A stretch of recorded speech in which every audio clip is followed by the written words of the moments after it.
The Matrix is a 1999 science fiction action film written and directed by the Wachowskis. The first installment in the Matrix film series, it stars Keanu Reeves, Laurence Fishburne, Carrie-Anne Moss, Hugo Weaving, and Joe Pantoliano. It depicts a dystopian future in which humanity is unknowingly trapped inside the Matrix, a simulated reality created by intelligent machines. The plot follows the computer hacker Neo, who is recruited by Morpheus into a rebellion against the machines. Following the success of the Wachowskis' 1996 film Bound, Warner Bros. Gave the directing duo the go-ahead to make The Matrix. The film's action scenes were influenced by anime and martial arts films, particularly fight choreography and wire fu techniques from Hong Kong action cinema. Other influences include Plato's Cave, 1990s Telnet hacker communities, and William Gibson's cyberpunk novel Neuromancer. The Matrix popularized terms such as the red pill, as well as a novel visual effect known as bullet time, in which a character's heightened perception is represented by allowing the action within a shot to progress in slow motion while the camera appears to move through the scene at normal speed. The Matrix opened in theaters in the United States on March 31, 1999, to widespread acclaim from critics, who praised its innovative visual effects, action sequences, cinematography, and entertainment value. 6-7 The film was a box office success, grossing over $460 million on a $63 million budget. It became the highest-grossing Warner Bros. Film of 1999 and the fourth highest-grossing film of that year. The Matrix received Academy Awards for Best Visual Effects, Best Film Editing, Best Sound and Best Sound Effects Editing. It was also the recipient of numerous other accolades, including Best Sound and Best Special Visual Effects at the 53rd British Academy Film Awards.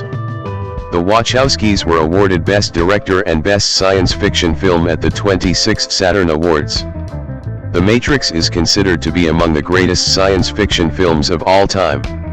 8-9-10 In 2012, it was selected for preservation in the United States National Film Registry by the Library of Congress for being culturally, historically, and aesthetically significant. 11 The film's success led to two sequels by the Wachowskis, The Matrix Reloaded and The Matrix Revolutions, both released in 2003. The Matrix franchise was further expanded through the production of comic books, video games, and an animated anthology film, The Animatrix. The franchise has also inspired books and theories expanding on some of the religious and philosophical ideas alluded to in the films. A fourth film, The Matrix Resurrections, was directed by Lana Wachowski and was released in 2021. Plot: in 1999, in an unnamed city, Thomas Anderson, a computer programmer known as Neo in hacking circles, investigates the mystery of the Matrix, bringing him to the attention of hacker Trinity. She tells him that Morpheus can answer Neo's questions. At his workplace, Neo is pursued by agents led by Agent Smith, while Morpheus, able to somehow observe their movements, guides him by phone, but Neo ultimately surrenders. In a still from the film, Morpheus offers Neo a choice between two pills. The agents interrogate Neo about Morpheus, but he refuses to cooperate. In response, they seal his mouth shut and implant a robotic tracking device in his abdomen. Neo awakens at home, believing the encounter was a nightmare until Trinity and her companions remove the device and take him to Morpheus. Morpheus offers Neo a choice: a red pill to uncover the truth about the Matrix or a blue pill to return to his normal life. Neo takes the red pill and awakens in the real world, submerged in a mechanical pod and connected to invasive cables. He sees countless humans similarly encased and tended by machines before he is ejected from the building and rescued by Morpheus aboard the hovercraft Nebuchadnezzar. Morpheus reveals that the year is approximately 2199. In the 21st century, humanity lost a war against its artificially intelligent creations, leaving Earth a devastated ruin. Humans blackened the sky to deprive the machines of solar power, but the machines retaliated by creating vast fields of artificially grown humans, harvesting their bioelectric energy. To keep their captives pacified, they built the Matrix, a simulated reality modeled on human civilization at its peak. The remaining free humans founded an underground refuge called Zion, surviving on scarce resources. Morpheus and his crew hack into the Matrix to liberate others, exploiting its rules to gain superhuman abilities inside it. Even so, they remain outmatched by the agent's sentient programs that protect the system, and death in the Matrix means death in the real world. Morpheus freed Neo because he believed him to be the one, a prophesied figure destined to free humanity. The crew enters the Matrix to seek guidance from the Oracle, who foretold of the One. She implies that Neo is not the one and warns him of an imminent choice between his life and Morpheus's. The crew is ambushed by agents after being betrayed by Cypher, a disillusioned crew member who longs to return to the virtual comforts of the Matrix. Convinced of Neo's importance, Morpheus sacrifices himself to confront Smith and is captured. Meanwhile, Cypher exits the Matrix and begins disconnecting the others, killing them. Before he can kill Neo and Trinity, he is killed by Tank, a wounded crew member, who extracts the survivors. Smith interrogates Morpheus to obtain access codes for Zion's mainframe, which would enable the machines to destroy the human resistance. Determined to rescue Morpheus, Neo re-enters the Matrix with Trinity. They free Morpheus, who escapes the Matrix with Trinity, but Smith intercepts Neo. Realizing his potential, Neo fights Smith as an equal and kills him. However, Smith resurrects in a new body and kills Neo. In the real world, machines called Sentinels attack the Nebuchadnezzar. Standing by Neo's body, Trinity confesses her love for him and reveals that the Oracle prophesied she would fall in love with the One.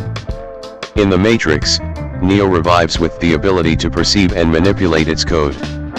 He effortlessly destroys Smith and escapes the Matrix just as the Nebuchadnezzar's electromagnetic pulse disables the Sentinels. Later, within the Matrix, Neo communicates with the system, vowing to show humanity a world of limitless possibilities, before flying away. Cast. See also, List of Matrix series characters. Top to bottom, Keanu Reeves, Laurence Fishburne, and Carrie-Anne star as Neo, Morpheus and Trinity respectively. Keanu Reeves as Neo, a computer programmer, born Thomas Anderson, who secretly operates as a hacker named Neo.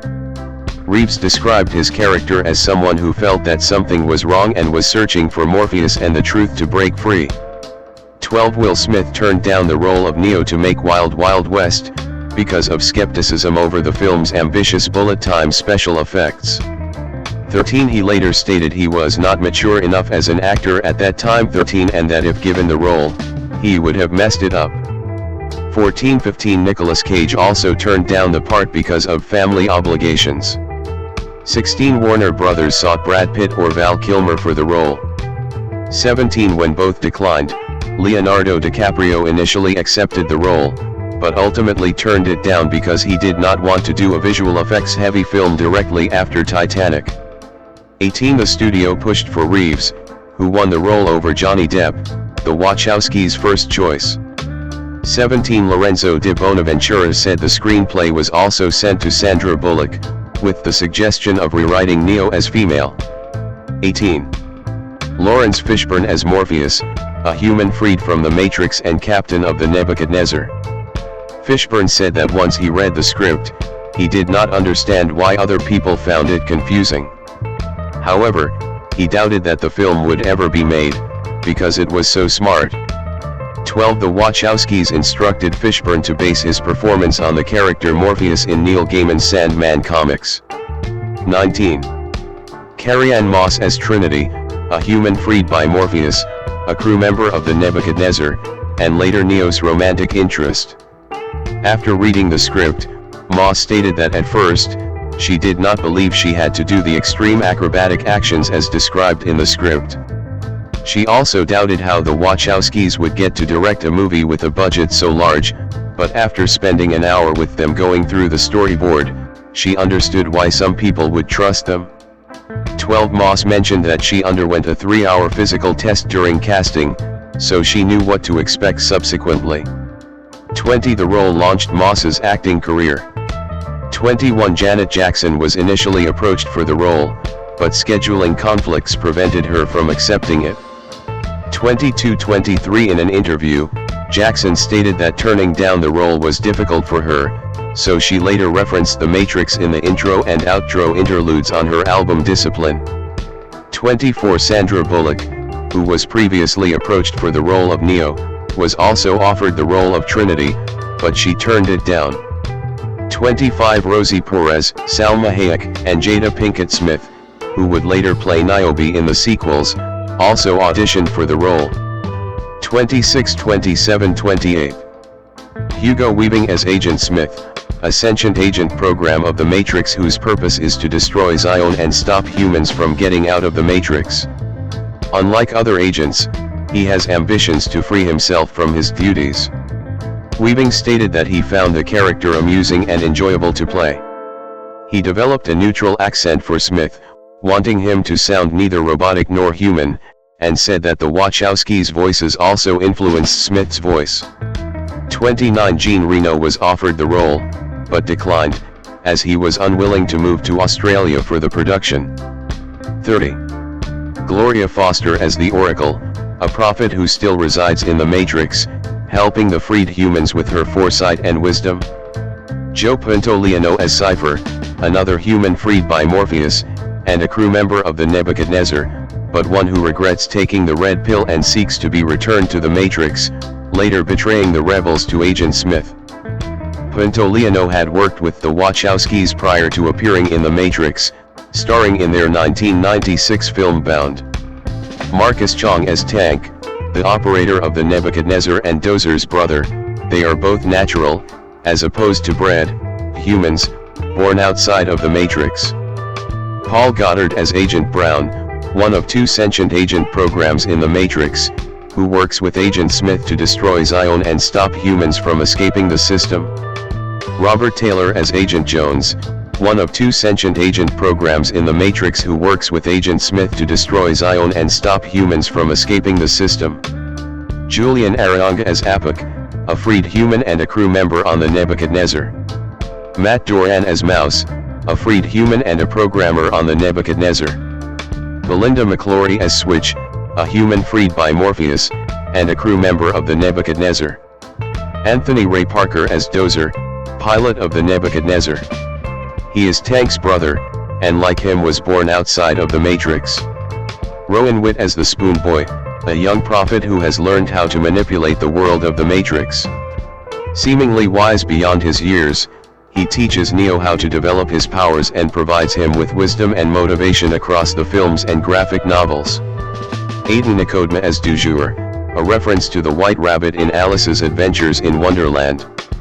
Production. Development. In 1994, the Wachowskis presented the script for the film Assassins to Warner Brothers Pictures. After reading the script, Lorenzo di Bonaventura, the company's president of production at the time, decided to purchase it and included two more films, Bound and The Matrix, in the contract. The Wachowskis first directed Bound, which became a critical success. Using this momentum, they asked to direct The Matrix. 31 Keanu Reeves said that in an early draft of the script, the Matrix avatar would be a different sex than the Zion reality, but he claimed the studio was not ready for that version. 32. In 1996, the Wachowskis pitched the role of Neo to Will Smith. Smith explained on his YouTube channel that the idea was for him to be Neo, while Morpheus was to be played by Val Kilmer. He later explained that he did not quite understand the concept and he turned down the role to instead film Wild Wild West. 33 Brad Pitt also turned down the role of Neo. 34 Madonna also turned down an undisclosed role, a decision she would later regret. 35. Joel Silver soon joined the project as producer. Although the film had key supporters, including Silver and Di Bonaventura, The Matrix was still a big gamble for Warner Brothers, according to Screened. The studio was investing $60 million in a script by a pair of relatively inexperienced directors who wanted to use complicated special effects that had never been achieved before. 31 The Wachowskis therefore hired the underground comic book artists Geoff Darrow and Steve Skroce to create a 600-page, shot-by-shot storyboard for the entire film. 36 37 38 The storyboard eventually earned the approval of Warner Brothers, and the decision was made to film in Australia to make the most of the budget. 31 Soon, The Matrix became a co-production of Warner Brothers and Village Roadshow Pictures. 39 According to editor Zach Steinberg, after the production team sent an edit to studio executives of the film's first few minutes featuring Trinity's encounter with police and agents, the project had total support from Warner Brothers. 40.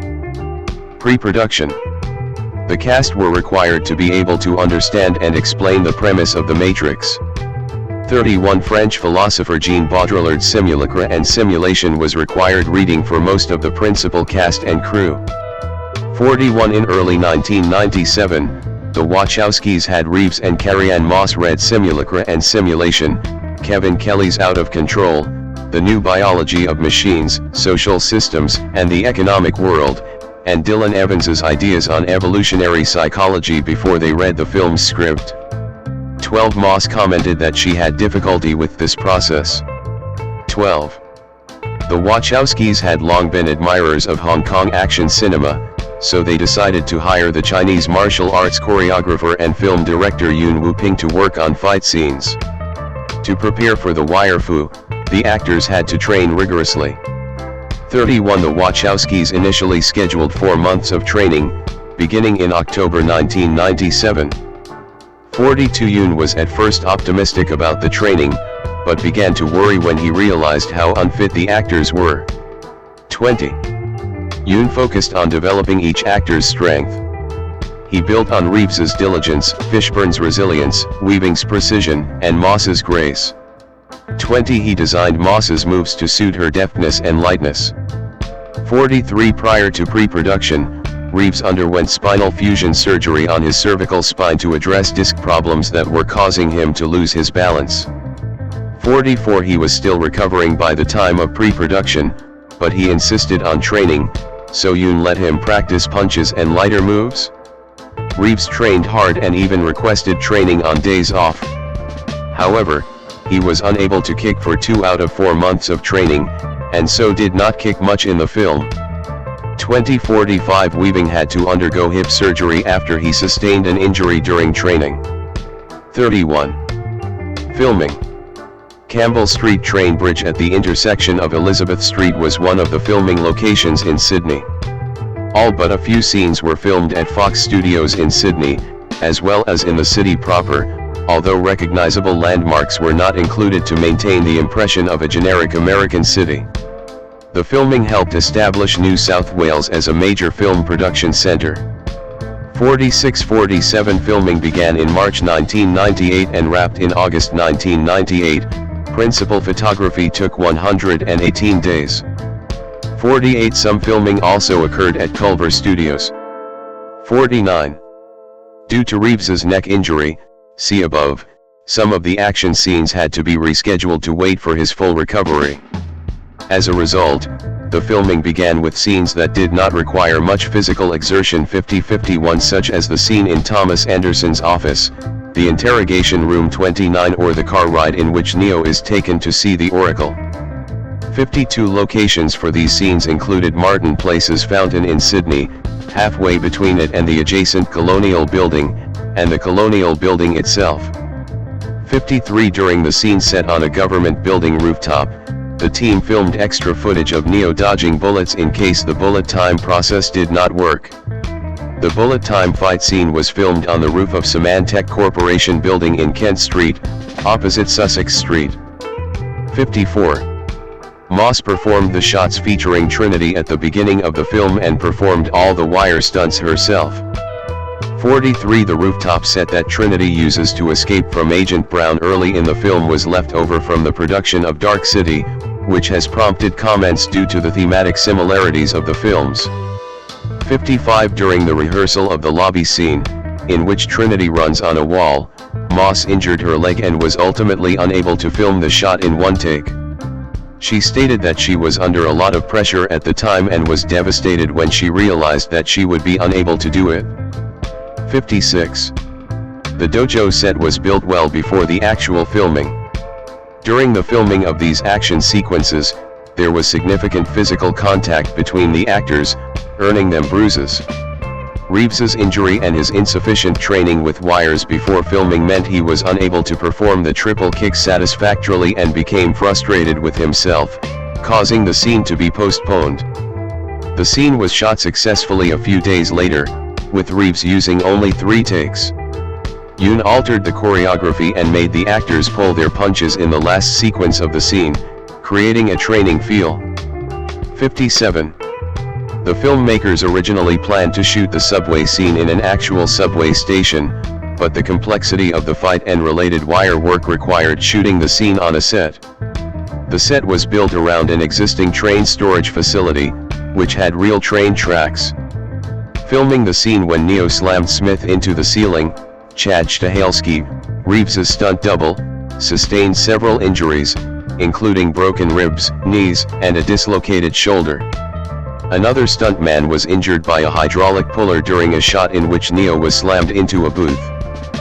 58. The office building in which Smith interrogated Morpheus was a large set, and the outside view from inside the building was a large, 3-story high cyclorama. The helicopter was a full-scale, lightweight mock-up suspended by a wire rope operated by a tilting mechanism mounted to the studio roof beams. The helicopter had a real minigun side mounted to it, which was set to cycle at half its regular, 3,000 rounds per minute, firing rate. 59. To prepare for the scene in which Neo wakes up in a pod, Reeves lost 15 pounds, 7 kilograms, and shaved his whole body to give Neo an emaciated look. The scene in which Neo fell into the sewer system concluded the principal photography. 48. According to the art of the Matrix, at least one filmed scene and a variety of short pieces of action were omitted from the final cut of the film. 60. Sound effects and music. See also, The Matrix, original motion picture score, and The Matrix, music from the motion picture. Dane A. Davis was responsible for creating the sound effects for the film. The fight scene sound effects, such as the whipping sounds of punches, were created using thin metal rods and recording them, then editing the sounds. The sound of the pod containing a human body closing required almost 50 sounds put together. 61. The film's score, The Matrix, original motion picture score, was composed by Don Davis. 62-63. He noted that mirrors appear frequently in the film. Reflections of the blue and red pills are seen in Morpheus's glasses.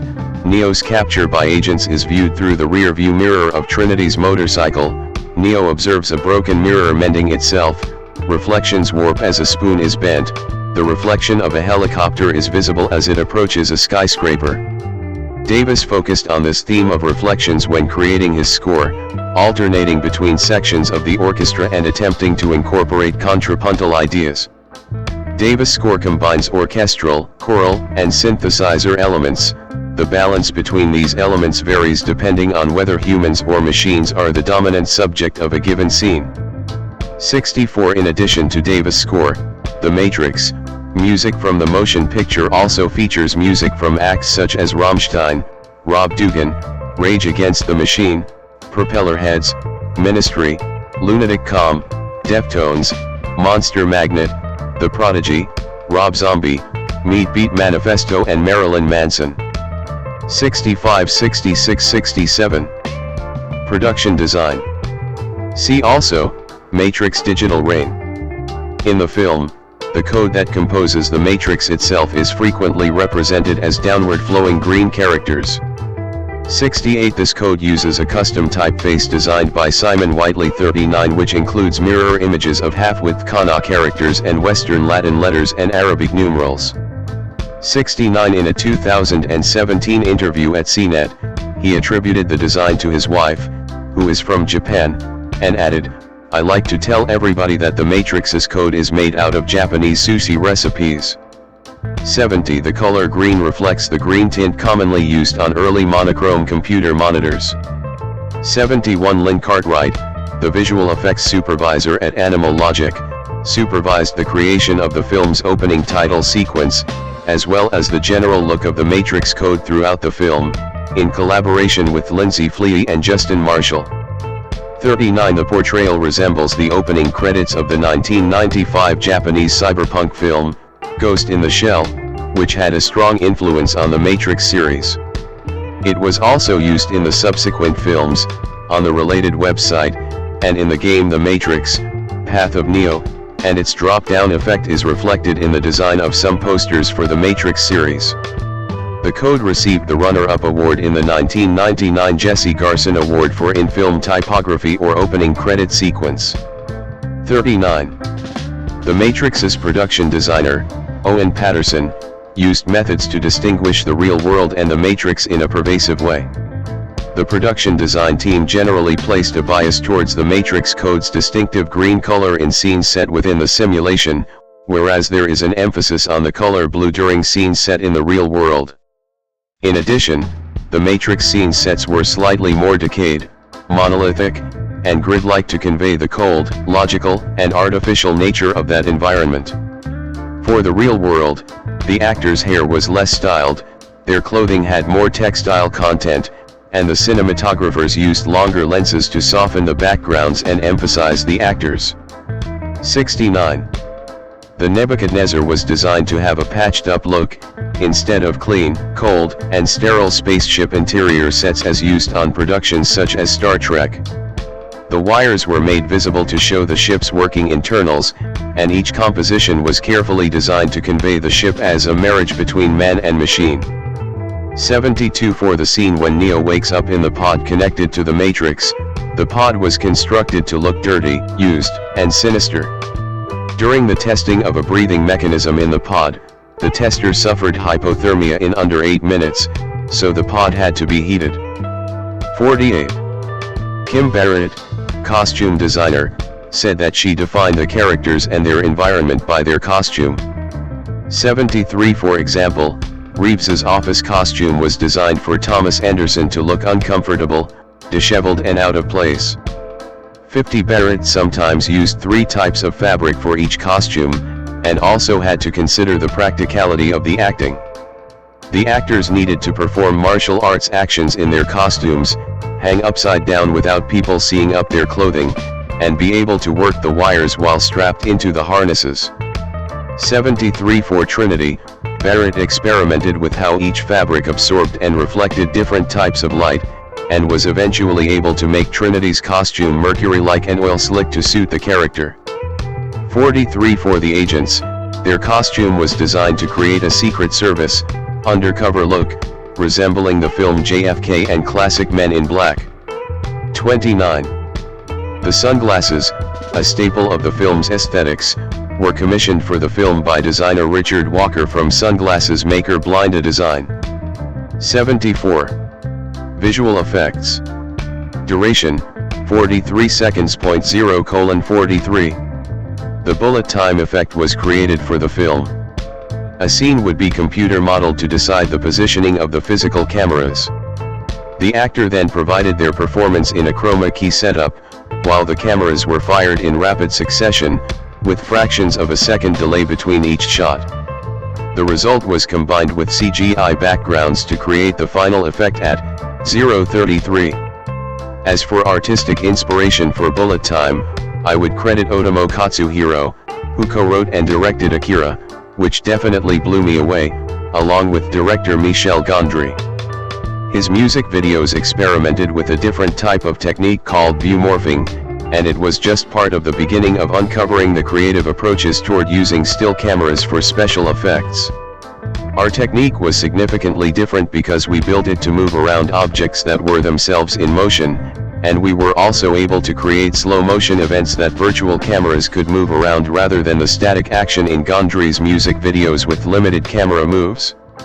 John Gaeta 75. The film is known for popularizing a visual effect 76 known as bullet time, which allows a shot to progress in slow motion while the camera appears to move through the scene at normal speed. 7778 Bullet time has been described as a visual analogy for privileged moments of consciousness within the Matrix, 79 and throughout the film. The effect is used to illustrate characters' exertion of control over time and space. 80 The Wachowskis first imagined an action sequence that slowed time while the camera pivoted rapidly around the subjects, and proposed the effect in their screenplay for the film. When John Gator read the script, he pleaded with an effects producer at Massachusetts Illusion to let him work on the project, and created a prototype that led to him becoming the film's visual effects supervisor. 8182 The method used for creating these effects involved a technically expanded version of an old art photography technique known as time-slice photography, in which an array of cameras is placed around an object and triggered simultaneously. Each camera captures a still picture, contributing one frame to the video sequence, which creates the effect of virtual camera movement, the illusion of a viewpoint moving around an object that appears frozen in time. 77 The bullet time effect is similar but slightly more complicated, incorporating temporal motion so that, rather than appearing totally frozen, the scene progresses in slow and variable motion. 7581 The camera's positions and exposures were previsualized using a 3D simulation. Instead of firing the cameras simultaneously, the visual effect team fired the cameras fractions of a second after each other, so that each camera could capture the action as it progressed, creating a super slow motion effect. 77 When the frames were put together, the resulting slow motion effects reached a frame frequency of 12,000 per second, as opposed to the normal 24 frames per second of film. 31 Standard movie cameras were placed at the ends of the array to pick up the normal speed action before and after. Because the cameras circle the subject almost completely in most of the sequences, computer technology was used to edit out the cameras that appeared in the background on the other side. 77 To create backgrounds, Gator hired George Borshakov, who created 3D models based on the geometry of buildings and used the photographs of the buildings themselves as texture. Citation needed. The photorealistic surroundings generated by this method were incorporated into the bullet time scene. 81 And algorithms based on optical flow were used to interpolate between the still images to produce a fluent dynamic motion. 83-84 The computer-generated lead-in and lead-out slides were filled in between frames in sequence to get an illusion of orbiting the scene. 85 Mainx visual effects used a cluster farm running the Unix-like operating system FreeBSD to render many of the film's visual effects. 86-87 Mainx also handled creature effects, such as sentinels and machines in real-world scenes. Animal Logic created the code hallway and the exploding agent at the end of the film. D-Film managed scenes that required heavy use of digital compositing, such as Neo's jump off a skyscraper and the helicopter's crash into a building. The ripple effect in the latter scene was created digitally, but the shot also included practical elements, and months of extensive research were needed to find the correct kind of glass and explosives to use. The scene was shot by colliding a quarter-scale helicopter mock-up into a glass wall wired to concentric rings of explosives. The explosives were then triggered in sequence from the center outward, to create a wave of exploding glass. 88. The photogrammetric and image-based computer-generated background approaches in The Matrix's bullet time evolved into innovations unveiled in the sequels The Matrix Reloaded and The Matrix Revolutions. The method of using real photographs of buildings as texture for 3D models eventually led the visual effect team to digitize all data, such as scenes, characters' motions, and expressions. It also led to the development of universal capture, a process that samples and stores facial details and expressions at high resolution. With these highly detailed collected data, the team was able to create virtual cinematography in which characters, locations, and events can all be created digitally and viewed through virtual cameras, eliminating the restrictions of real cameras. 81. Release. Home media. The Matrix was released on DVD and Laserdisc in its original aspect ratio of 2.39:1 on September 21, 1999. In the US from Warner Home Video, as well as in 1.33:1 aspect ratio in Hong Kong from Era Home Entertainment. It was also released on VHS in both full-screen and widescreen formats on December 7, 1999. 5. After its DVD release, it was the first DVD to sell more than 1 million copies in the US, alongside Titanic. 89-90. By 2000, the film went on to become the first to sell more than 3 million copies in the US. 31. At that point, it became the top-selling DVD release of all time, holding this record for a few months before being surpassed by Gladiator. 91. By November 10, 2003, 1 month after The Matrix Reloaded DVD was released, the sales of The Matrix DVD had exceeded 30 million copies. 92. In the UK, the film debuted on both VHS and DVD formats on November 29, 1999. The Matrix sold more than 107,000 DVD copies in just 2 weeks, breaking Armageddon's record for being the country's best-selling DVD title. 93. The Ultimate Matrix Collection was released on HD DVD on May 22, 2007. 90. And on Blu-ray on October 14, 2008. 94. 95. The film was also released standalone in a 10th anniversary edition Blu-ray in the DG book format on March 31, 2009, 10 years to the day after the film was released theatrically. 96. In 2010, the film had another DVD release along with the 2 sequels as the complete Matrix trilogy. It was also released on 4K HDR Blu-ray on May 22, 2018. 97. The film as part of the Matrix trilogy was released on 4K Ultra HD Blu-ray on October 30, 2018. 98. Other media. The franchise also contains 4 video games: Enter the Matrix, 2003, which contains footage shot specifically for the game and chronicles events taking place before and during The Matrix Reloaded. 99. The Matrix Online, 2004, an MMORPG which continued the story beyond The Matrix Revolutions. 100. 101. The Matrix, Path of Neo, 2005, which focuses on Neo's journey through the trilogy of films. 102. And The Matrix Awakens, 2021, an interactive technology demonstration developed by Epic Games, using Unreal Engine 5. 103. The franchise also includes The Matrix Comics, a series of comics and short stories set in the world of The Matrix, written and illustrated by figures from the comics industry. Most of the comics were originally presented for free on the official Matrix website. 104. They were later republished, along with some new material, in 2 printed trade paperback volumes, called The Matrix Comics, Vol 1 and Vol 2. 105. Reception. Box office. The Matrix grossed $27.8 million during its opening weekend, as well as earning $37.4 million in its first 5 days. 106. It surpassed Lost in Space and Indecent Proposal simultaneously for having the biggest April and Easter opening weekends. 106. The film also had the second highest opening weekend for a spring starter film, trailing only behind Liar Liar. 106. 3 years later in 2002, The Matrix's records for having the largest April and Easter opening weekends would be taken by The Scorpion King and Panic Room respectively.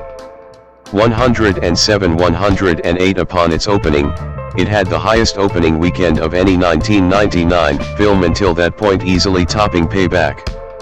106. Additionally, this was the biggest opening weekend for a Keanu Reeves film since Speed in 1994. 109. It would go on to rank number 1 at the box office during its first weekend, beating out Forces of Nature, 10 Things I Hate About You, The Out-of-Towners, Analyze This and EDTV. 106. The film would remain at the top of the box office for 2 weeks until it was overtaken by Life. 110. During its 4th weekend, The Matrix briefly returned to the number 1 spot. 111. 112. The following week, the film would be displaced by Entrapment. 113. In the UK, The Matrix earned $4.9 million in its first 3 days, ranking it as the 3rd highest opening weekend for a Warner Brothers film, behind Batman Forever and Batman and Robin, while also delivering the third highest opening weekend of the year, after A Bug's Life and Notting Hill. 114. The film grossed $1.8 million in Taiwan, making the third highest opening there, behind Armageddon and The Lost World, Jurassic Park. 114. Additionally, it managed to surpass Lethal Weapon 4 for having the market's highest opening for Warner Brothers.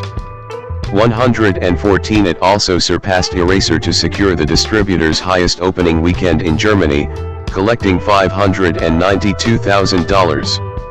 114.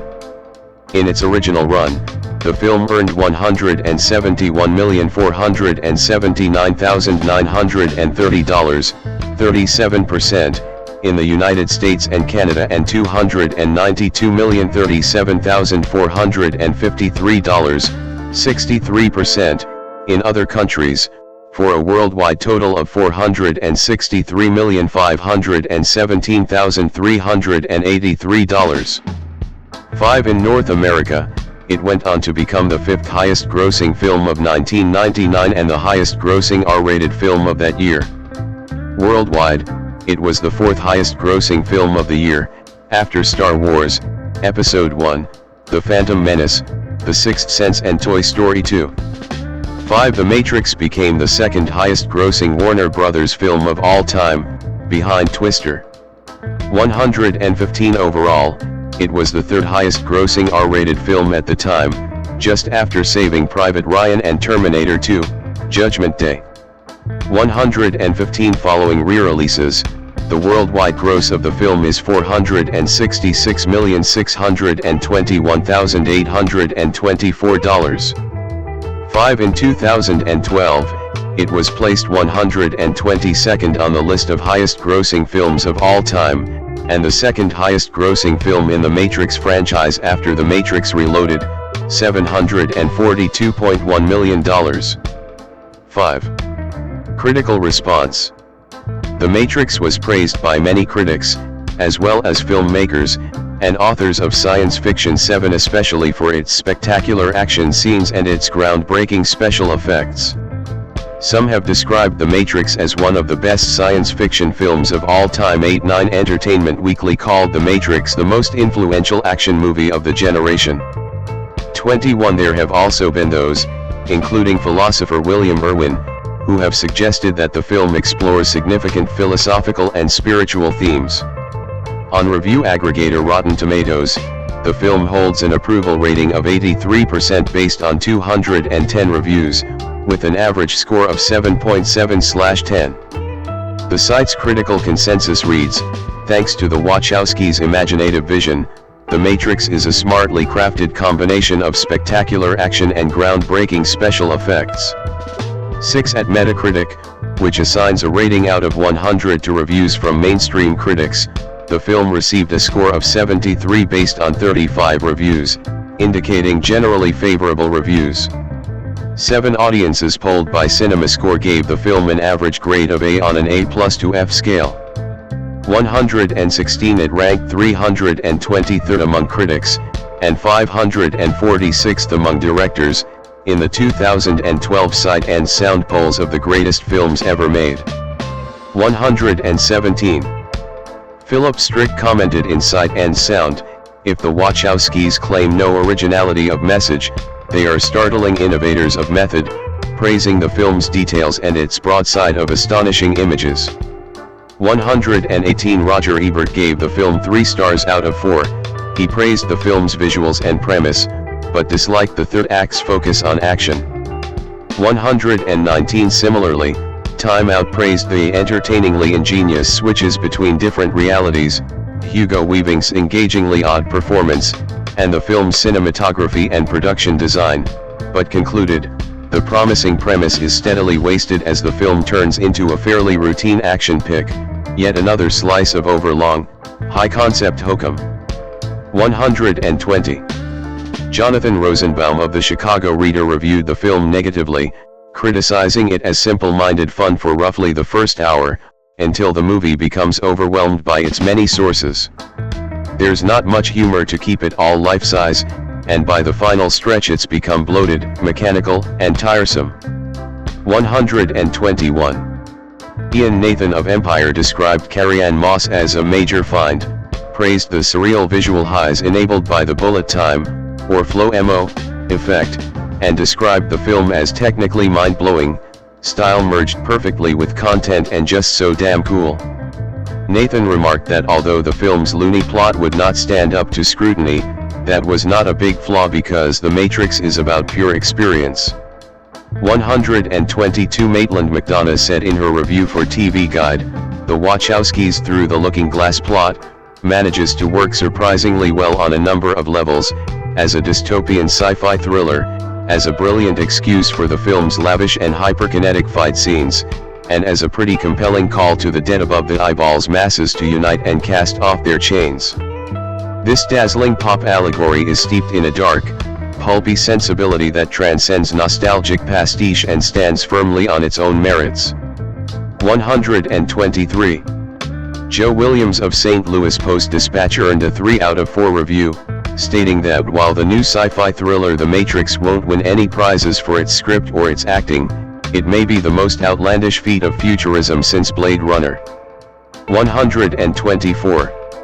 Salon's reviewer Andrew O'Hare acknowledged that although The Matrix is in his view a fundamentally immature and unoriginal film, it lacks anything like adult emotion.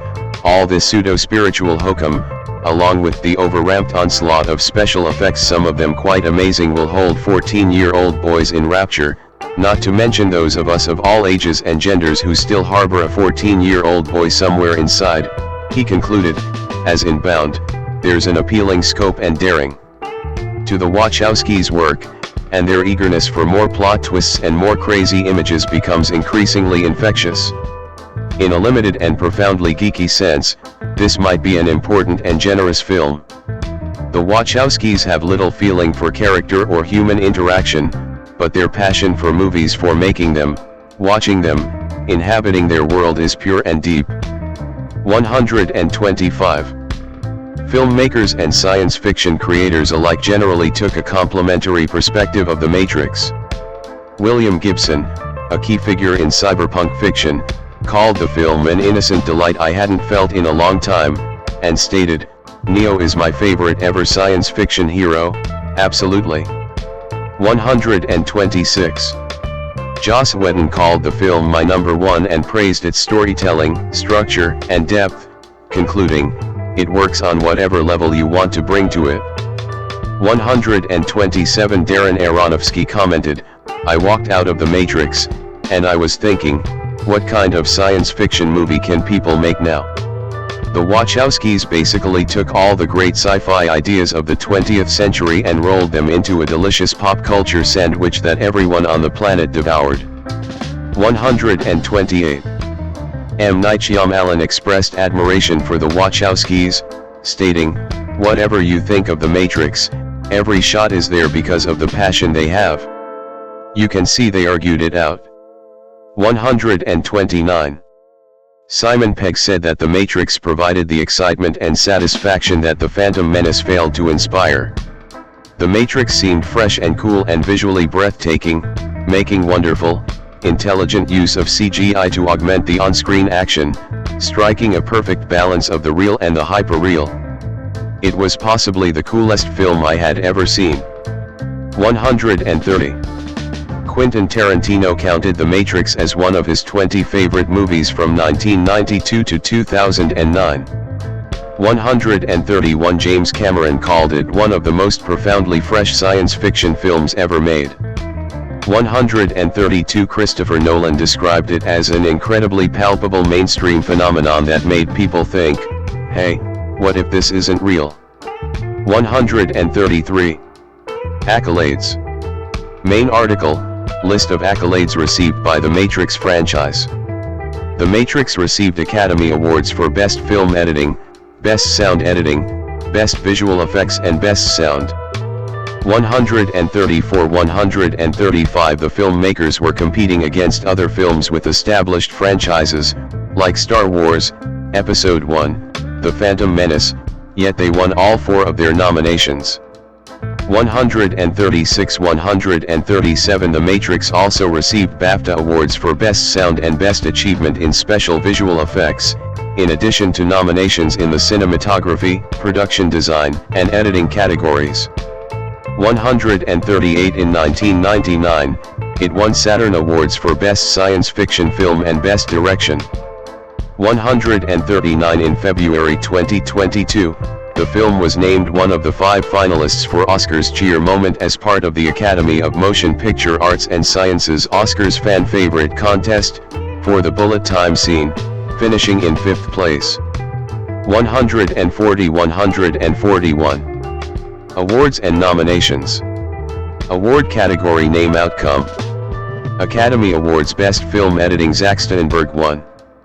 Best Sound John Wrights, Greg Rudloff, David Campbell, David Lee won. Best Sound Effects Editing Dane A. Davis won. Best Visual Effects John Gaeta, Jane X. Sears, Steve Courtley, John Thumb won. British Academy Film Awards Best Cinematography Bill Pope nominated. Best Editing Zach Steinberg nominated. Best Production Design Owen Patterson nominated. Best Sound David Lee, John Wrights, Greg Rudloff, David Campbell, Dane A. Davis won. Best Special Visual Effects John Gaeta, Steve Courtley, Jane X. Sears, John Thumb won. Saturn Awards Best Science Fiction Film won. Best Director The Wachowskis A1. Best Writer nominated. Best Actor Keanu Reeves nominated. Best Actress Carrie-Anne Moss nominated. Best Supporting Actor Laurence Fishburne nominated. Best Costumes Kim Barrett nominated. Best Makeup Nikki Gooley, Bob McCarran, Wendy Sainsbury nominated. Best Special Effects John Gaeta, Jane X. Sears, Steve Courtley. John Thumb nominated. Thematic Analysis. The Matrix is arguably the ultimate cyberpunk artifact. William Gibson 142. See also, The Matrix, franchise, influences and interpretations, and the Wachowskis' personal lives. The Matrix draws from and alludes to numerous cinematic and literary works, and concepts from mythology, religion, and philosophy, including the ideas of Buddhism, Christianity, Gnosticism, Hinduism, and Judaism. 143. Film and Television. The pods in which the machines keep humans have been compared to images in Metropolis, and the work of M.C. Escher. 144. A resemblance to the eerie worlds of Swiss artist H.R. Giger was also recognized. 145 146 The pods can be seen in Welcome to Paradox Episode 4 News from D Street from a 1986 short story 147 of the same name by Andrew Weiner, which aired on September 7, 1998, on the Sci-Fi Channel and has a remarkably similar concept. In this episode, the hero is unaware he is living in virtual reality until he is told so by the Code Man, who created the simulation and enters it knowingly.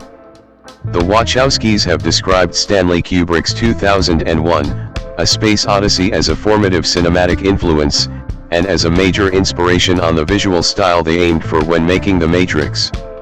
148 149 150 Reviewers have also commented on similarities between The Matrix and other late 1990s films such as Strange Days, Dark City, and The Truman Show. The similarity of the film's central concept to a device in the long-running series Doctor Who has also been noted. As in the film, The Matrix of that series, introduced in the 1976 serial The Deadly Assassin, is a massive computer system which one enters using a device connecting to the head, allowing users to see representations of the real world and change its laws of physics, but if killed there, they will die in reality. 155 The action scenes of The Matrix were also strongly influenced by live-action films such as those of director John Woo. 156 The martial arts sequences were inspired by Fist of Legend, a critically acclaimed 1995 martial arts film starring Jet Li. The fight scenes in Fist of Legend led to the hiring of Yoon as fight choreographer. 157 158 The Wachowskis' approach to action scenes drew upon their admiration for Japanese animation such as Ninja Scroll and Akira. 159 Director Mamoru Oshii's 1995 animated film Ghost in the Shell was a particularly strong influence. 159 Producer Joel Silver has stated that the Wachowskis first described their intentions for The Matrix by showing him that anime and saying, "We wanna do that for real." 161 Mitsuhisa Ishikawa of Production I.G, which produced Ghost in the Shell, noted that the anime's high-quality visuals were a strong source of inspiration for the Wachowskis. He also commented, "Cyberpunk films are very difficult to describe to a third person. I'd imagine that The Matrix is the kind of film that was very difficult to draw up a written proposal for to take to film studios."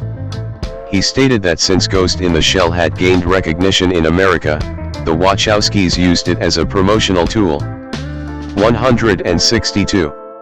Literary works. The film makes several references to Lewis Carroll's Alice's Adventures in Wonderland. 125 comparisons have also been made to Grant Morrison's comic series The Invisibles, with Morrison describing it in 2011 as, "It seemed to me to be my own combination of ideas enacted on the screen." 163 comparisons have also been made between The Matrix and the books of Carlos Castaneda. 164. The Matrix belongs to the cyberpunk genre of science fiction, and draws from earlier works in the genre such as the 1984 novel Neuromancer by William Gibson.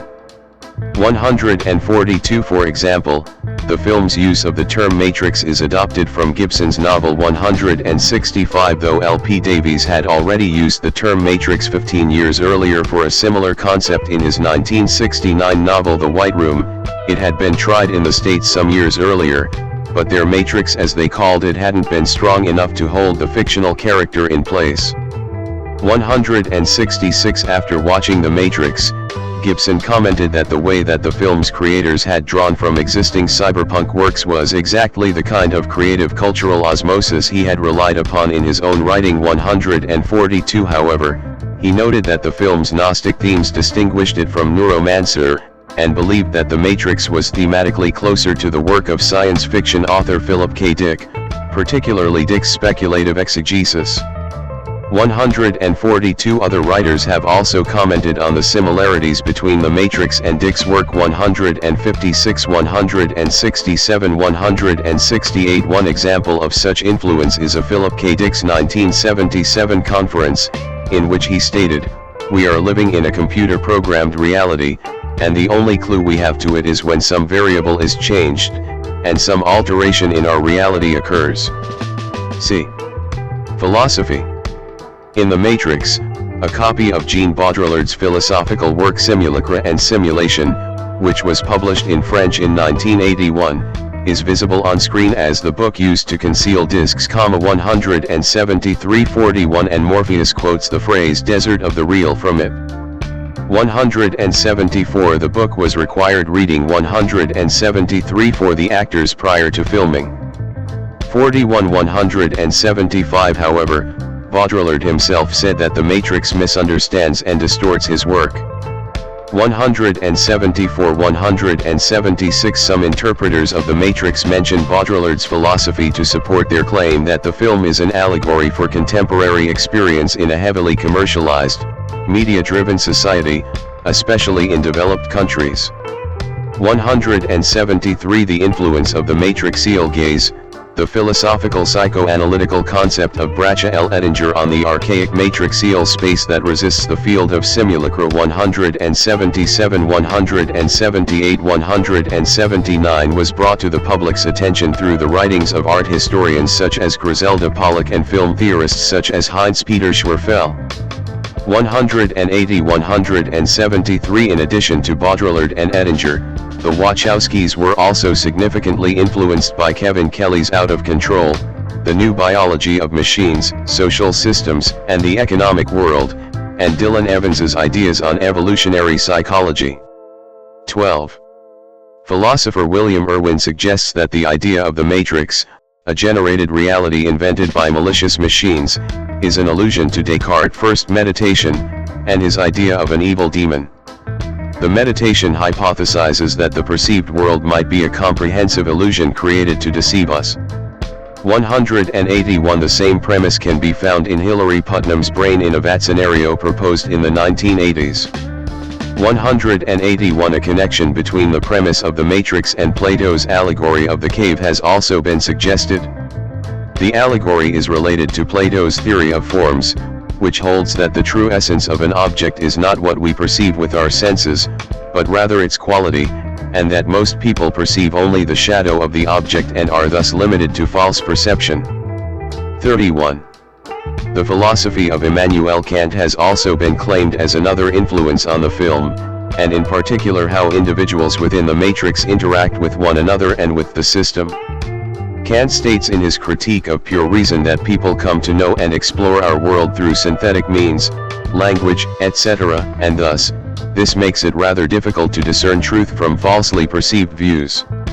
This means people are their own agents of deceit, and so in order for them to know the truth, they must choose to openly pursue the truth. This idea can be examined in Agent Smith's monologue about the first version of the Matrix, which was designed as a human utopia, a perfect world without suffering and with total happiness. Agent Smith explains that it was a disaster. No one accepted the program. Entire crops of people were lost. The machines had to amend their choice of programming in order to make people subservient to them, and so they conceived the Matrix in the image of the world in 1999. The world in 1999 was far from a utopia, but still, humans accepted this over a suffering-free utopia. According to William Irwin, this is Kantian, because the machines wished to impose a perfect world on humans in an attempt to keep people content, so that they would remain completely submissive to the machines, both consciously and subconsciously, but humans were not easy to make content. 182. Religion and mythology. Andrew Godowski sees allusions to Christ, including Neo's virgin birth, his doubt in himself, the prophecy of his coming, along with many other Christian references. 31. Amongst these possible allusions, it is suggested that the name of the character Trinity refers to Christianity's doctrine of the Trinity. 183. It has also been noted that the character Morpheus paraphrases the Chinese Taoist philosopher Zhuangzi when he asks Neo, "Have you ever had a dream, Neo, that you were so sure was real? What if you were unable to wake from that dream? How would you know the difference between the real world and the dream world?" 184. Matrixism is a fan-based, possibly satirical religion created as the Matrix religion. 185. Transgender themes. Years after the release of The Matrix, both of the Wachowskis came out as transgender women. 186. The red pill has been likened to red estrogen pills. 187. Morpheus's description of the Matrix creating a sense that something is fundamentally wrong, like a splinter in your mind, has been likened to gender dysphoria. 187. In the original script, Switch was a woman in the Matrix and a man in the real world, but this idea was removed. 188. In a 2016 GLAAD Media Awards speech, Lily Wachowski said, "There's a critical eye being cast back on Lana, and I's sick work through the lens of our transness. This is a cool thing because it's an excellent reminder that art is never static." 189. In 2020, Lily said The Matrix was intended as an allegory for gender transition, but that the corporate world wasn't ready. 190. She said it was all about the desire for transformation, but it was all coming from a closeted point of view, but that she did not know how present my transness was in the background of my brain when the Wachowskis were writing it. 190. In an interview with Variety in 2020, Reeves said the idea that The Matrix was an allegory for transgender identity wasn't introduced to me when we started for production on the films. 191. Legacy. Filmmaking. Following The Matrix, films made abundant use of slow motion, spinning cameras, and, often, the bullet time effect of a character freezing or slowing down and the camera dollying around them. 76. The ability to slow down time enough to distinguish the motion of bullets was used as a central gameplay mechanic of several video games, including Max Payne, in which the feature was explicitly referred to as bullet time. 192-193. It was also the defining game mechanic of the game Superhot and its sequels. The Matrix's signature special effect, and other aspects of the film, have been parodied numerous times. 21. In comedy films such as Deuce Bigalow, Male Gigolo, 1999, 194. Scary Movie, 2000, 195. Shrek, 2001, 192. Kung Pao, Enter the Fist, 2002, 196. And the horror action film House of the Dead, 2003. 197. Lastigman, 2003, Marx Reloaded, in which the relationship between Neo and Morpheus is represented as an imaginary encounter between Karl Marx and Leon Trotsky. 198. And in video games such as Conker's Bad Fur Day. 199. It also inspired films featuring a black-clad hero, a sexy yet deadly heroine, and bullets ripping slowly through the air. 21. These included Charlie's Angels, 2000, featuring Cameron Diaz floating through the air while the cameras flow mo around her. Equilibrium, 2002, starring Christian Bale, whose character wore long black leather coats like Reeves. Neo. 192. Night Watch, 2004, a Russian mega hit heavily influenced by The Matrix and directed by Timur Bekmambetov, who later made Wanted. 2008, which also features bullets ripping through air, and Inception, 2010, which centers on a team of sharply dressed rogues who are able to enter other people's dreams by wiring in. The original Tron, 1982, paved the way for The Matrix, and The Matrix, in turn, inspired Disney to make its own Matrix with the Tron sequel, Tron, Legacy, 2010. 200. Also, the film's lobby shootout sequence was recreated in the 2002 Indian action comedy Aware of Pagal Deewana. 201. Choreographers and actors. The Matrix had a strong effect on action filmmaking in Hollywood. The film's incorporation of wire fu techniques, including the involvement of fight choreographer Yuen Wu-ping and other personnel with a background in Hong Kong action cinema, affected the approaches to fight scenes taken by some subsequent Hollywood action films. 202. Moving them towards more Eastern approaches. 31. The success of The Matrix created high demand for those choreographers and their techniques from other filmmakers, who wanted fights of similar sophistication. For example, wire work was employed in X-Men, 2000, 202 and Charlie's Angels, 2000, 200 and Yuen Wu-ping's brother Yoon Chung-yan was choreographer on Daredevil, 2003. 203. The Matrix's Asian approach to action scenes also created an audience for Asian action films such as Crouching Tiger, Hidden Dragon, 2000, that they might not otherwise have had. 192. Chad Stahelski, who had been a stunt double on The Matrix prior to directing Reeves in the John Wick series, acknowledged the film's strong influence on the Wick films. 204 and commented, "The Matrix literally changed the industry. The influx of martial arts choreographers and fight coordinators now makes more, and they are more prevalent and powerful in the industry than stunt coordinators. The Matrix revolutionized that. Today, action movies want their big sequences designed around the fights." 205. Carrie-Anne Moss asserted that prior to being cast in The Matrix, she had no career. It launched Moss into international recognition and transformed her career. In a New York Daily News interview, she stated, "The Matrix gave me so many opportunities. Everything I've done since then has been because of that experience. It gave me so much."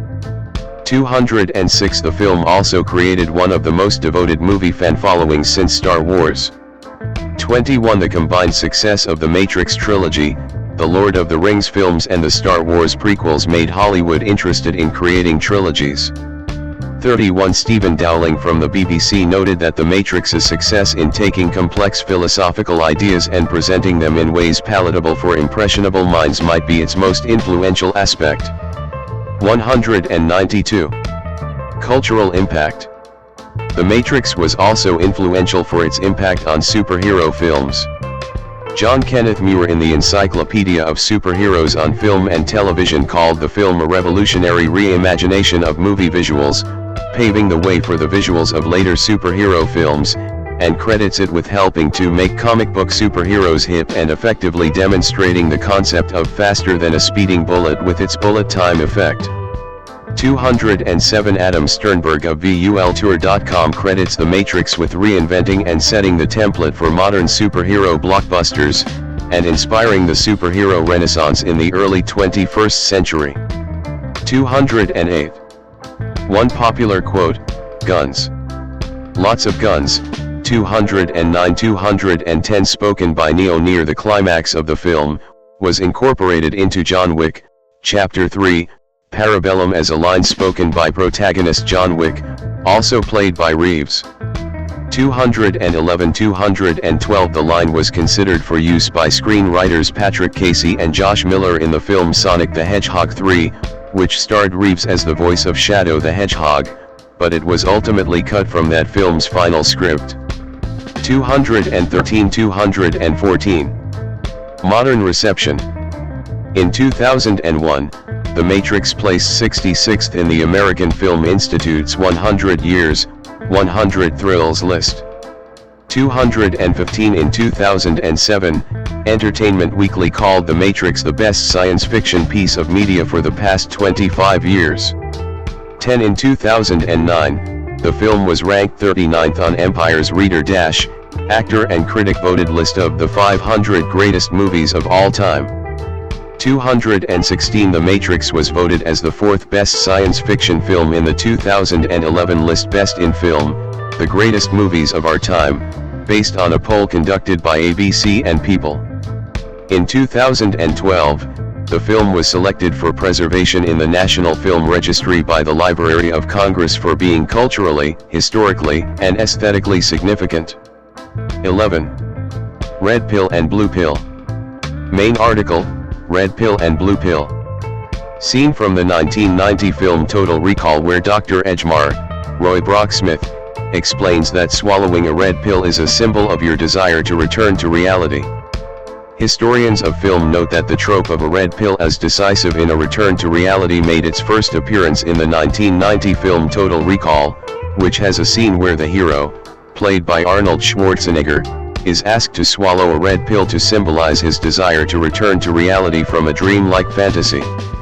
217 218. The premise of The Matrix has been repurposed for multiple conspiracy theories and alt-right fringe groups. For example, some online men's rights groups use the term red pill to mean men realizing that they are supposedly being subjugated by feminism. 219 220 The term has been used in discussion forums for right-wing topics such as Gamergate, white supremacy, incel subculture, and QAnon.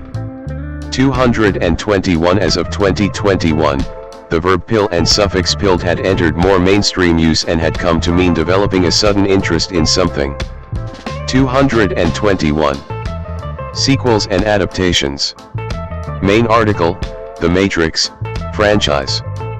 The film's mainstream success led to the making of two sequels, The Matrix Reloaded and The Matrix Revolutions, both directed by the Wachowskis. These were filmed back-to-back in one shoot and released on separate dates in 2003. 222 The first film's introductory tale is succeeded by the story of the impending attack on the human enclave of Zion by a vast machine army. 223 224 The sequels also incorporate longer and more ambitious action scenes, as well as improvements in bullet time and other visual effects. 224 225. Also released was The Animatrix, a collection of 9 animated short films, many of which were created in the same Japanese animation style. 226 That was a strong influence on the live-action trilogy.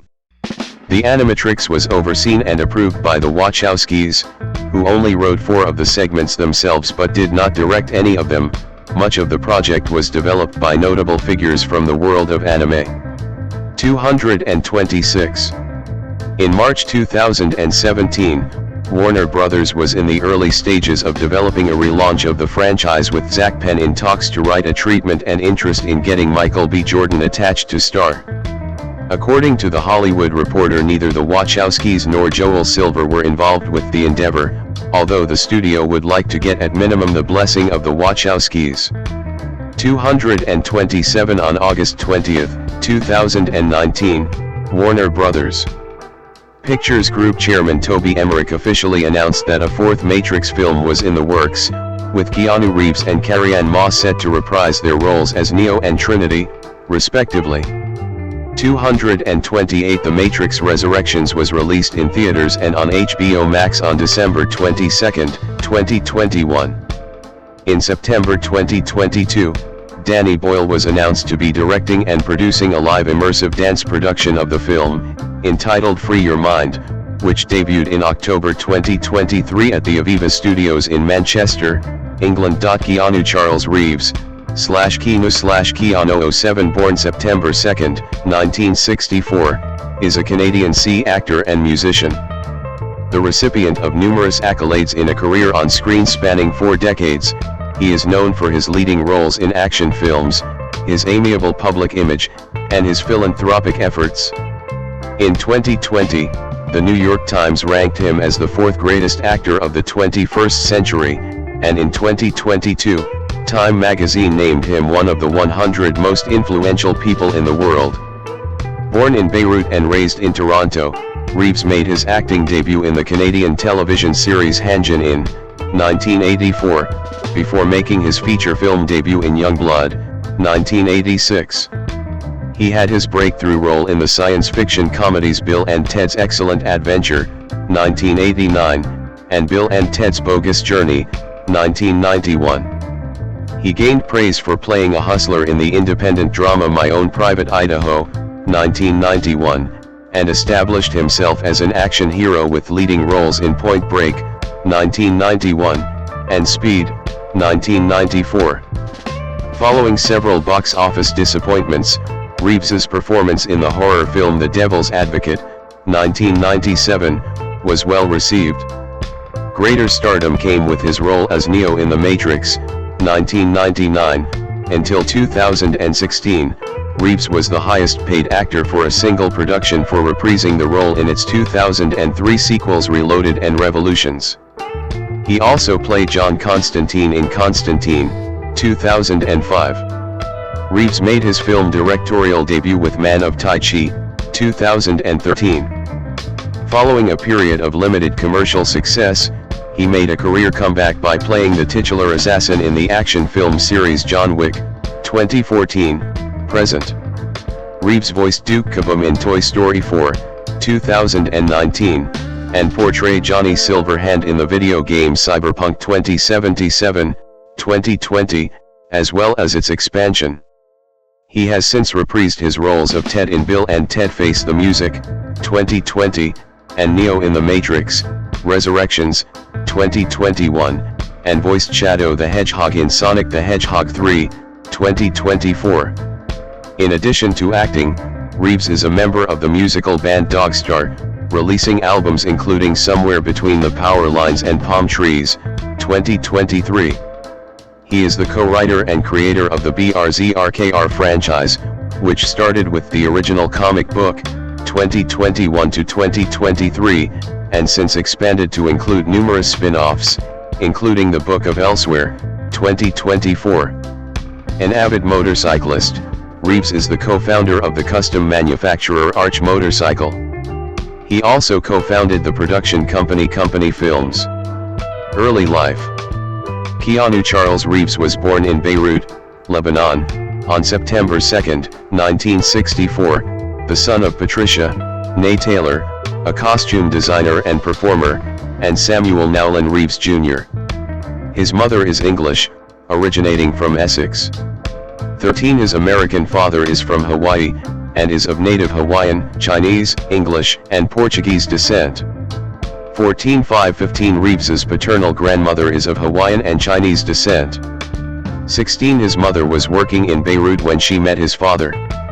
17. They divorced in 1966 when Reeves was young. Reeves last met his father on the Hawaiian island of Kauai when he was 13.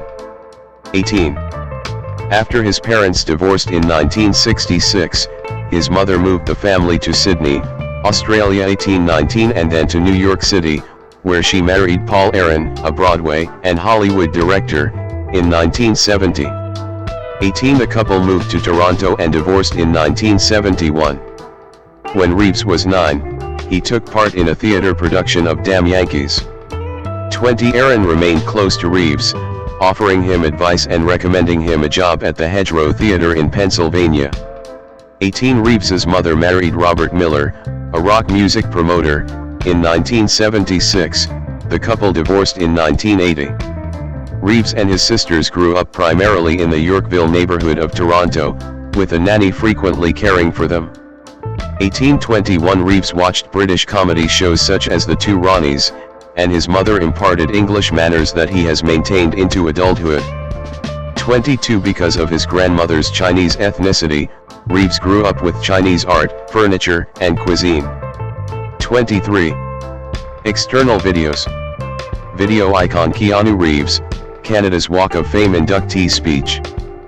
Talk YouTube, 7-11 minute. Describing himself as a private kid, 24 Reeves attended 4 different high schools, including the Etobicoke School of the Arts, from which he was expelled. Reeves said he was expelled because he was just a little too rambunctious and shot my mouth off once too often.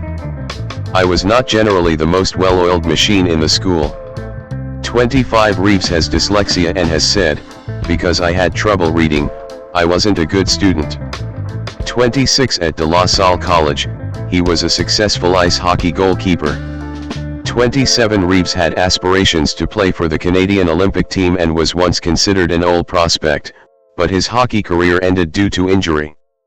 29 At the age of 15, he decided he wanted to become an actor. 30 After leaving De La Salle College, he attended Avondale Secondary Alternative School, which allowed him to get an education while working as an actor. Reeves dropped out of high school when he was 17. 31 He obtained a green card through his American stepfather and moved to Los Angeles 3 years later. 18 Reeves holds only Canadian citizenship. 89. Career. 1984 to 1990, early work. Reeves in 1986. In 1984, Reeves was a correspondent for the Canadian Broadcasting Corporation, CBC, youth television program Going Great. 32 That same year, he made his acting debut in an episode of the television series, called Hanjin In. 33 In 1985, he played Mercutio in a stage production of Romeo and Juliet at the Leopoldslunds Theatre in North York, Ontario. 34-35 He made further appearances on stage, including Brad Fraser's cult hit Wolfboy in Toronto. He also appeared in a Coca-Cola commercial in 1983-36, and in the National Film Board of Canada, NFB, Coming of Age, short film One Step Away. 37 Reeves later said that, when he was looking for work in the mid-1980s, his agents advised him to go by a different name because his first name was too ethnic. He briefly initialized his first and middle name and attended auditions as Casey or Casey Reeves before reverting to Keanu. 38. In 1986, Reeves made a foray into television films, including NBC's Babes in Toyland, Act of Vengeance and Brotherhood of Justice. He made his first motion picture appearances in Peter Markle's Young Blood, in which he played a goalkeeper, and in the low-budget romantic drama, Flying. He was cast as Matt in River's Edge, a crime drama about a group of high school friends dealing with a murder case, loosely based on the 1981 murder of Marcy Renee Conrad. The film premiered in 1986 at the Toronto International Film Festival to a largely positive response. Janet Maslin of the New York Times describes the performances of the young cast as natural and credible, with Reeves being described as affecting and sympathetic. 39. In 1988, Reeves starred in several dramas aimed at teen audiences, including as the lead in The Night Before, a comedy starring opposite Lori Loughlin, The Prince of Pennsylvania and Permanent Record. Although the latter received mixed reviews, Variety magazine praised Reeves's performance, which opens up nicely as the drama progresses. 40. His other acting efforts included a supporting role in Dangerous Liaisons, which earned 7 nominations at the 61st Academy Awards, winning 3, Best Adapted Screenplay, Best Costume Design, and Best Production Design. 41. In 1989, Reeves starred in Bill and Ted's Excellent Adventure, in which he portrays a slacker who travels through time with a friend, portrayed by Alex Winter, to assemble historical figures for a school presentation. The film was generally well received by critics and grossed $40.5 million at the worldwide box office. 42. Film review aggregator Rotten Tomatoes gave the film a 79% approval rating with the critical consensus, "Keanu Reeves and Alex Winter are just charming, goofy, and silly enough to make this fluffy time travel adventure work." 43. Reeves then starred in the comedy drama Parenthood directed by Ron Howard. Nick Hilditch of the BBC gave the film 3 out of 5 stars, calling it a feel-good movie with an extensive and entertaining ensemble cast. 44. In 1990, Reeves gave 2 acting performances. He portrayed an incompetent hitman in the black comedy I Love You to Death, and played Martin, a radio station employee in the comedy Tune In Tomorrow. He also appeared in Paula Abdul's music video for Rush Rush, which featured a rebel without a cause, 1955, motif, with him in the James Dean role. 45. 1991 to 1994, breakthrough with mature roles.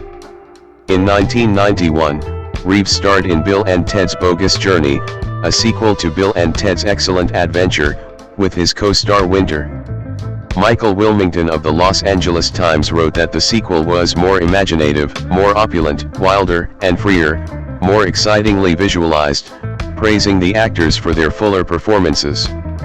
46. Film critic Roger Ebert thought it was a riot of visual invention and weird humor that works on its chosen submoronic level. It's the kind of movie where you start out snickering in spite of yourself, and end up actually admiring the originality that went into creating this hallucinatory slapstick. 47. The rest of 1991 marked a significant transition for Reeves's career as he undertook adult roles.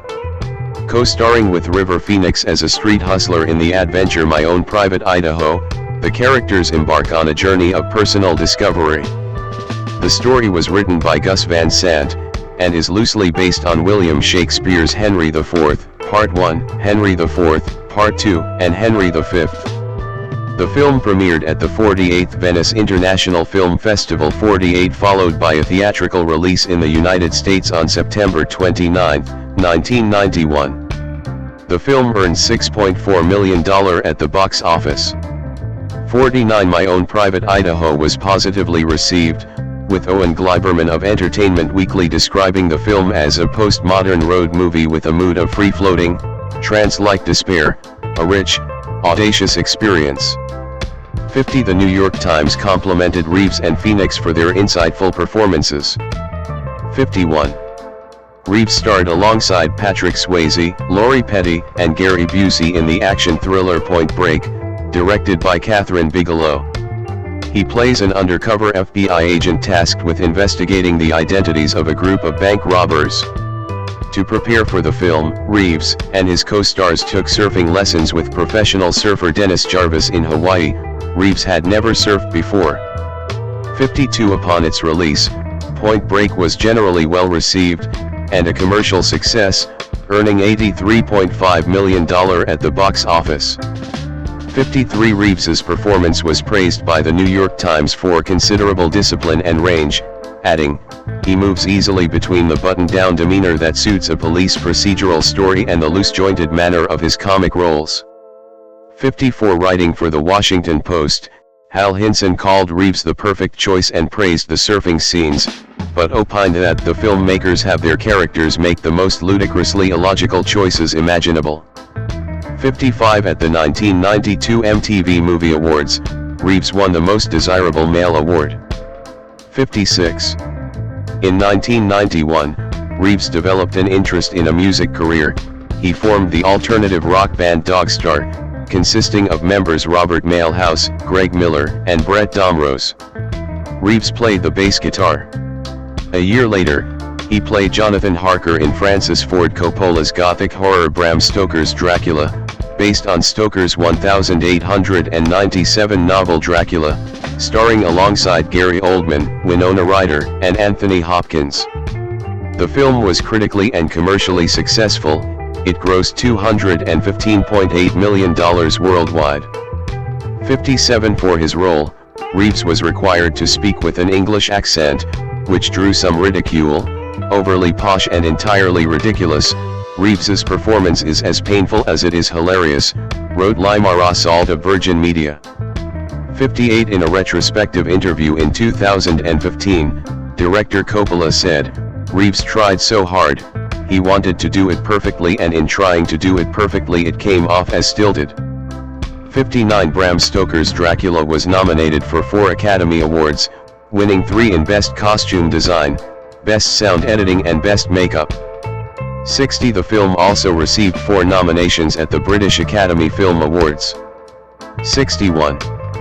In 1993, he had a role in Much Ado About Nothing, based on Shakespeare's play of the same name. The film received positive reviews. 62 Although Reeves was nominated for a Golden Raspberry Award for Worst Supporting Actor. 63 The New Republic magazine thought his casting was unfortunate because of his amateur performance. 64 In that same year, he starred in 2 more drama films, Even Cowgirls Get the Blues and Little Buddha, both of which garnered a mixed to negative reception. 65-66 The Independent critic gave Little Buddha a mixed review but opined that Reeves's part as a prince was credible. 67 The film also left an impression on Reeves. He later said, "When I played this innocent prince who starts to suspect something when he has the first revelations about old age, sickness, and death, it hit me. That lesson has never left me." 68. In 1994, he starred in the action thriller Speed alongside Sandra Bullock and Dennis Hopper. He plays police officer Jack Traven, who must prevent a bus from exploding by keeping its speed above 50 miles per hour. Speed was the directorial debut of Dutch director Jan de Bont. Several actors were considered for the lead role, but Reeves was chosen because de Bont was impressed with his point-break performance. 69 To look the part, Reeves shaved all his hair off and spent 2 months in the gym to gain muscle mass. During production, Reeves's friend, and his My Own Private Idaho co-star River Phoenix died, resulting in adjustments to the filming schedule to allow him to mourn. 69 Speed was released on June 10 to a critically acclaimed response. Gene Siskel of the Chicago Tribune lauded Reeves, calling him absolutely charismatic, giving a performance juiced with joy as he jumps through elevator shafts, and atop a subway train. 70 David Anson, writing for Newsweek, summarized Speed as, "relentless without being overbearing. This is one likely blockbuster that doesn't feel too big for its britches. It's a friendly juggernaut." 71 The film grossed $350 million from a $30 million budget and won 2 Academy Awards in 1995, Best Sound Editing and Best Sound. 72-73. 1995 to 1998, Career Fluctuations. "I do love it, Shakespeare. It's like this kind of code that once you start to inhabit it with breath and sound and feeling and thought, it is the most powerful and consuming and freeing at the same time. Just, literally, elemental in sound, consonants and vowels. What I found out in doing it, Hamlet, was that it brought up for me all the anger that was inside me for my mother. I mean, it surprised me, just what was there, and I hadn't seen that before." Reeves on his Hamlet performance. 74. Reeves's next leading role came in the 1995 cyberpunk action thriller Johnny Mnemonic, directed by artist Robert Longo and based on the 1981 short story by William Gibson. Set in 2021, It is about a man who has a cybernetic brain implant and must deliver a data package before he dies or is killed by the Yakuza. The film received mainly negative reviews and critics felt Reeves was woefully miscast. 75 Roger Ebert opined that the film is one of the great goofy gestures of recent cinema, a movie that doesn't deserve 1 nanosecond of serious analysis but has a kind of idiotic grandeur that makes you almost forgive it. 76. He next appeared in the romantic drama A Walk in the Clouds, which also garnered mixed to negative reviews. 77 Reeves plays a young soldier returning home from World War II, trying to settle down with a woman he married impulsively just before he enlisted. Film critic Nicholas Al opined that A Walk in the Clouds is for the most part a beautiful, well-acted, and emotionally rich picture, whereas Hal Hinson from the Washington Post said, the film has the syrupy, Kodak magic moment look of a Bo Derek movie, and pretty much the same level of substance. 78-79. Besides film work, Reeves retreated briefly to the theater playing Prince Hamlet in a 1995 Manitoba Theatre Centre production of Hamlet in Winnipeg, Manitoba. 80 The Sunday Times critic Roger Lewis believed his performance, writing he quite embodied the innocence, the splendid fury, the animal grace of the leaps and bounds, the emotional violence, that form the Prince of Denmark. He is one of the top 3 Hamlets I have seen, for a simple reason, he is Hamlet. 81 In 1996, Reeves was soon drawn to science fiction roles, appearing in Chain Reaction with co-stars Morgan Freeman, Rachel Weisz, Fred Ward, Kevin Dunn, and Brian Cox. He plays a researcher of a green energy project, who has to go on the run when he is framed for murder. The film gained a mostly negative reaction. Review aggregator Rotten Tomatoes gave it a rating of 16% and described it as a men-on-the-run thriller that mostly sticks to generic formula. 82 Reeves's film choices after Chain Reaction were also critical disappointments. He starred in the independent crime comedy Feeling Minnesota, with Vincent D'Onofrio and Cameron Diaz, which was described as shoddily assembled, and fundamentally miscast by Rotten Tomatoes. 83. Reeves turned down an offer to star in the 1997 film Speed 2, Cruise Control, despite being offered a salary of $12 million. 84 According to Reeves, this decision caused 20th Century Fox to sever ties with him for a decade. 85 In the summer of 1996, Reeves went on tour with Dogstar in Europe. 86 And next appeared in the drama The Last Time I Committed Suicide, based on a 1950 letter written by Neil Cassidy to Jack Kerouac. Reeves's performance gained mixed reviews. Paul Tatara of CNN called him void of talent. Here he is again, reciting his lines as if they're non-related words strung together as a memory exercise. 87 Whereas Empire magazine thought Reeves gives the nearest thing to a performance in his career as the enthusiastic feckless drunk. 88 He starred in the 1997 supernatural horror The Devil's Advocate alongside Al Pacino and Charlize Theron. Reeves agreed to a pay cut of several $1 million so that the film studio could afford to hire Pacino. 89 Based on Andrew Niederman's novel of the same name, the feature is about a successful young lawyer invited to New York City to work for a major firm, who discovers the owner of the firm is a devil. The Devil's Advocate attracted positive reviews from critics. 90 Film critic James Berardinelli called the film highly enjoyable and wrote, "There are times when Reeves lacks the subtlety that would have made this a more multi-layered portrayal, but it's nevertheless a solid job." 91. 1999 to 2004, resurgence with the Matrix franchise and comedies. Reeves promoting The Day the Earth Stood Still in Mexico, 2008. Reeves promoting The Day the Earth Stood Still in Mexico, 2008. In 1999, Reeves starred in the critically acclaimed science fiction film The Matrix, the first installment in what would become the Matrix franchise.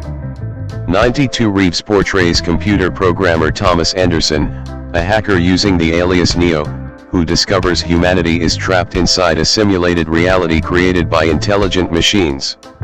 To prepare for the film, which was written and directed by the Wachowskis, Reeves had read Kevin Kelly's Out of Control, The New Biology of Machines, Social Systems, and the Economic World, and Dylan Evans's ideas on evolutionary psychology.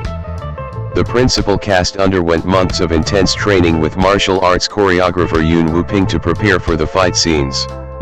93. The Matrix proved to be a box office success. Several critics considered it to be one of the best science fiction films of all time. 94-95. Kenneth Turan of the Los Angeles Times felt it was a wildly cinematic futuristic thriller that is determined to overpower the imagination, despite perceiving weaknesses in the film's dialogue.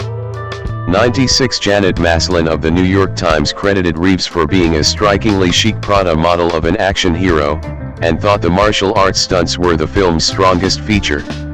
97. The Matrix received Academy Awards for Best Film Editing, Best Sound Editing, Best Visual Effects, and Best Sound. 98. After the success of The Matrix, Reeves avoided another blockbuster in favor of the 2000 sports comedy The Replacements. He agreed to a pay cut to enable Gene Hackman to co-star in the film. 89. Against his wishes, Reeves starred in the thriller The Watcher, playing a serial killer who stalks a retired FBI agent. He said that a friend forged his signature on a contract, which he could not prove. He appeared in the film to avoid legal action. 99. Upon its release, the film was critically panned. 100. That year, he had a supporting role in another thriller, Sam Raimi's The Gift, a story about a woman, played by Cate Blanchett, with extrasensory perception asked to help find a young woman who disappeared. The film grossed $44 million worldwide. 101. Film critic Paul Clinton of CNN thought the film was fairly compelling, saying of Reeves's acting, "Raimi managed to get a performance out of Reeves that only occasionally sounds like he's reading his lines from the back of a cereal box." 102. In 2001, Reeves continued to explore and accept roles in a diverse range of genres. The first was a romantic drama, Sweet November, a remake of the 1968 film. This was his second collaboration with Charlize Theron. The film was met with a generally negative reception. 103. Desson Thompson of The Washington Post criticized it for its syrupy cliches, greeting card wisdom, and over-the-top tragicomedy, but commended Reeves for his likability factor in every performance he gives. 104. Later that year, Hardball marked Reeves's attempt in another sports comedy. Directed by Brian Robbins, it is based on the book Hardball, A Season in the Projects by Daniel Coyle. Reeves plays Connor O'Neill, a troubled young man who agrees to coach a little league team from the Cabrini Green housing project in Chicago as a condition of obtaining a loan. Film critic Roger Ebert noted the film's desire to tackle difficult subjects and baseball coaching, but felt it lacked depth, and Reeves's performance was glum and distant. 105. By 2002, his professional music career had come to an end when Dogstar disbanded. The band had released 2 albums during their decade together, Our Little Visionary in 1996 and Happy Ending in 2000. 106. Sometime afterwards, Reeves performed in the band Becky for a year, founded by Dogstar bandmate Male House, but quit in 2005, citing a lack of interest in a serious music career. 107. 108. After being absent from the screen in 2002, Reeves returned to the Matrix sequels in 2003 with The Matrix Reloaded and The Matrix Revolutions, released in May and November, respectively. Principal photography for both films was completed back-to-back, primarily at Fox Studios in Australia. 109. The Matrix Reloaded garnered mostly favorable reviews. John Powers of LA Weekly praised the dazzling pyrotechnics but was critical of certain machine-like action scenes. Of Reeves's acting, Powers thought it was somewhat wooden but felt he has the ability to exude a charmed aura. 110. Andrew Walker, writing for the Evening Standard, praised the cinematography. Visually it gives full value as a virtuoso workout for your senses, but he was less taken by the film's dime store philosophy. 111. The film grossed $739 million worldwide. 112. The Matrix Revolutions, the third installment, was met with mixed reception. According to review aggregator Rotten Tomatoes, the consensus was that characters and ideas take a backseat to the special effects. 113 Paul Clinton, writing for CNN, praised the special effects but felt Reeves's character was unfocused. 114 In contrast, the San Francisco Chronicle's Carla Meyer was highly critical of the special effects, writing, "The Wachowskis' computer-generated imagery goes from dazzling to deadening in action scenes that favor heavy, clanking weaponry over the martial arts moves that thrilled viewers of The Matrix and The Matrix Reloaded." 115.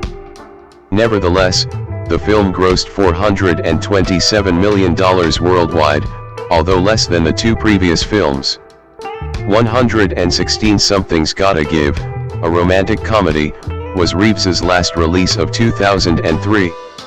He co-starred with Jack Nicholson and Diane Keaton, and played Dr. Julian Mercer in the film. Something's Gotta Give received generally favorable reviews. 117. 2005 to 2013, thrillers, documentaries, and directorial debut. Reeves, dressed in a gray suit, waving to the crowd at the Berlin Film Festival, February 2009. Reeves at the Berlin International Film Festival in 2009. In 2005, Reeves played John Constantine in Constantine, an occult detective film, about a man who has the ability to perceive and communicate with half angels and half demons. The film was a respectable box office hit, grossing $230 million worldwide from a $100 million budget but attracted mixed to positive reviews. 118 The Sydney Morning Herald's critic wrote that Constantine isn't bad, but it doesn't deserve any imposing adjectives.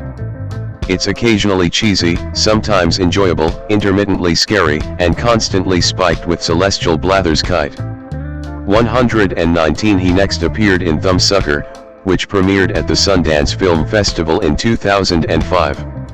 120 A comedy adapted from the 1999 novel by Walter Kern, the story follows a boy with a thumb-sucking problem. Reeves and the cast garnered positive critical reviews, with the Washington Post describing it as a gently stirring symphony about emotional transition filled with lovely musical passages and softly nuanced performances. 121. In 2006, Reeves appeared in the Richard Linklater-directed animated science fiction thriller A Scanner Darkly, which premiered at the 2006 Cannes Film Festival. 122 Reeves played Bob Arctor/Fred, an undercover agent in a futuristic dystopia under high-tech police surveillance. Based on the 1977 novel by Philip K. Dick, the film was a box